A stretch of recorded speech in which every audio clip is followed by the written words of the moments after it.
देश के समस्त नागरिकों को और प्रतिष्ठित लोगों को और अधिवक्ता व्यवसाय से जुड़े हुए सभी बंधुओं को मेरा नमन। इस समय हमारा देश बहुत ही संकट के दौर से गुजर रहा है। अप्रैल के महीने तक हमारे भारत देश की सारी व्यवस्था बहुत अच्छे ढंग से चल रही थी। यह बड़ा ही विषय सोचने का है कि भारत सरकार की जो स्थिति थी, हमने वैक्सीन बना ली, हम विदेशों को वैक्सीन दे रहे थे, हमारी ड्यूटी बहुत अच्छी जा रही थी।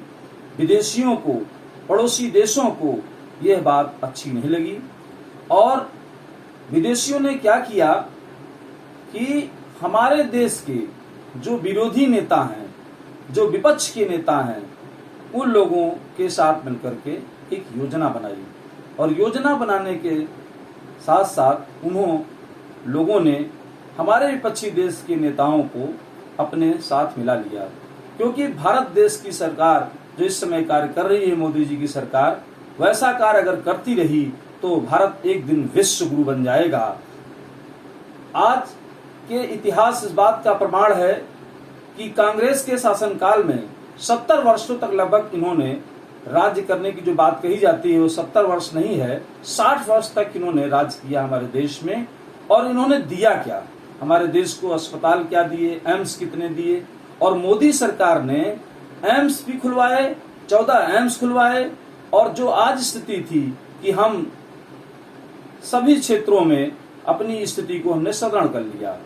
भारत देश की जो स्थिति थी, जो पिछली सरकार थी, जो इसमें मोदी सरकार है, धारा 370 को हाथ मत लगाना, नहीं तो देश में तबाही हो जाएगी। वो हो गया, मोदी जी ने कर दिया। राम मंदिर की तरफ मत जाना, नहीं तो यहाँ की स्थिति जो है बिगड़ जाएगी, संभाल नहीं पाओगे। राम मंदिर सुधर गया। और आप आइए, सबसे बड़ी जो समस्या थी वो हमारे देश में जो अपनापन था, राष्ट्रीयता थी, राष्ट्रीयता का प्रेम जो उजागर कराया मोदी सरकार ने, भाजपा सरकार ने, वह भी विदेशियों को बिल्कुल नागवार गुजर रहा है। विदेशियों ने देखा कि भारत सरकार, मोदी सरकार अगर इसी तरीके से कार्य करती रही तो एक दिन वह विश्व गुरु के रूप में उभरेगी।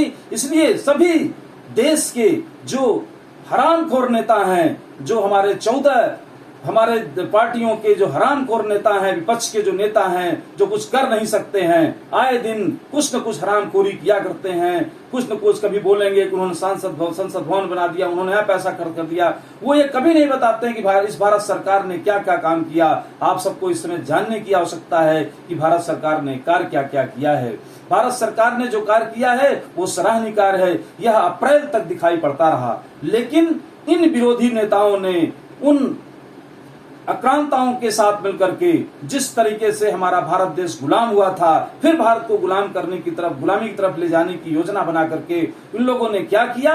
इन लोगों ने उनसे मिलकर के और भारत ने जैविक हथियारों से हमारे प्रमुख राज्यों में, जैसे महाराष्ट्र है, आपका राजस्थान है, आपका जो है केरल है, और उत्तर प्रदेश के प्रमुख जिलों में, प्रमुख स्थानों में, भारत के प्रमुख जिलों में, प्रमुख राज्यों में इन्होंने जैविक हथियारों से इस समय वो बिल्कुल जैविक हथियार छोड़वा दिए, जिससे बिल्कुल तबाही सी स्थिति आ गई है। और अगर मोदी सरकार न होती तो मोदी सरकार की ही ये देन है। उनका जो मेडिकल का जो कार्य था, जो किया था, उनके उसी का परिणाम है कि तबाही के रूप में नहीं बदल पाया है। और भारत सरकार इस तबाही को रोकने में पूरा कार्य कर रही है। और ऑक्सीजन की जो कमी दिखा करके और जो जितने भी मेडिकल के उपकरण की जो कमियां दिखाई जा रही हैं, उसको केवल क्या है, दिखावा कर करके ये राज्य जो है बदनाम करने की कोशिश कर रहे हैं। जैसे दिल्ली के केजरीवाल जी हैं, महाराष्ट्र के जो शिवसेना के जो नायक महोदय हैं, प्रधान मुख्यमंत्री महोदय हैं,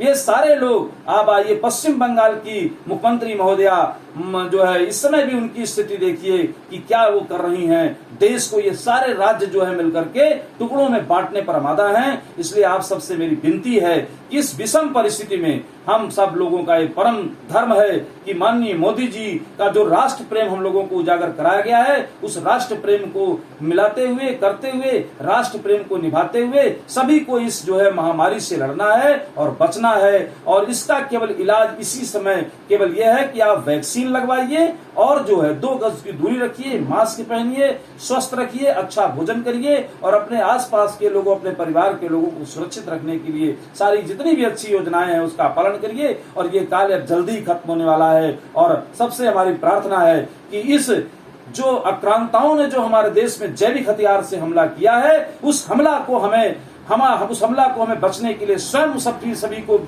योद्धा के रूप में लड़ना है और भारत देश के साथ खड़े रहना है और मोदी सरकार का साथ देना है। जय हिंद, जय भारत।